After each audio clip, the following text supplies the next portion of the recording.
Well, as the WikiLeaks scandal sheds light on how much information the American government does and doesn't want revealed, we address the relationship between the media and the government in the U.S. The phrase Cold War propaganda traditionally has a negative connotation, but is this type of propaganda still around these days? RT correspondent Anastasia Churkina delves into the ways ideas are embedded into the minds of people in the United States.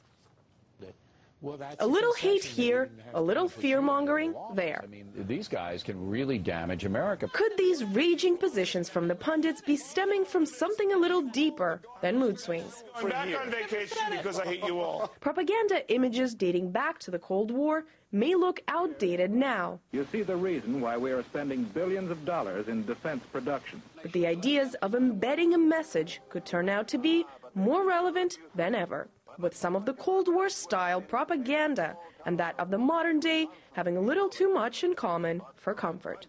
The two are connected to one another. What we've seen is the continuation of Cold War propaganda under new conditions. The Pentagon has proven time and again its love of creating, chasing, and trying to undermine what it calls enemies. Hey, watch yourself! In Iraq, in Afghanistan, as well as several other nations, it deems rogue.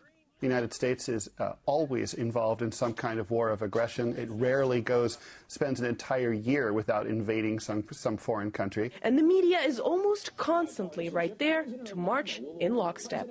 We have a military-industrial media complex today.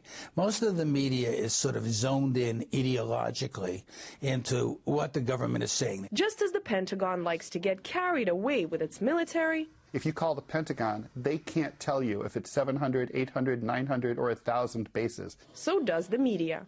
American media is saying, as a matter of fact, that Iran has a nuclear weapons program.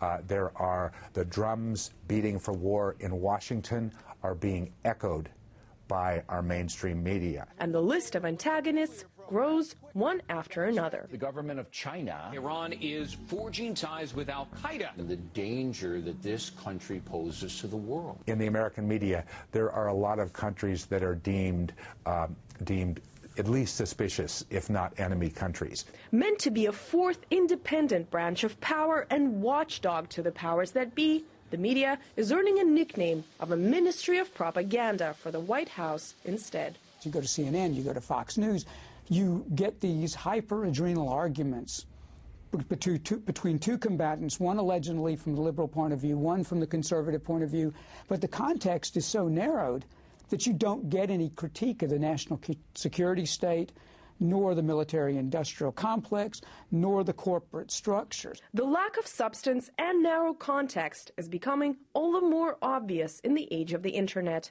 That makes alternative, often more relevant information available to anyone.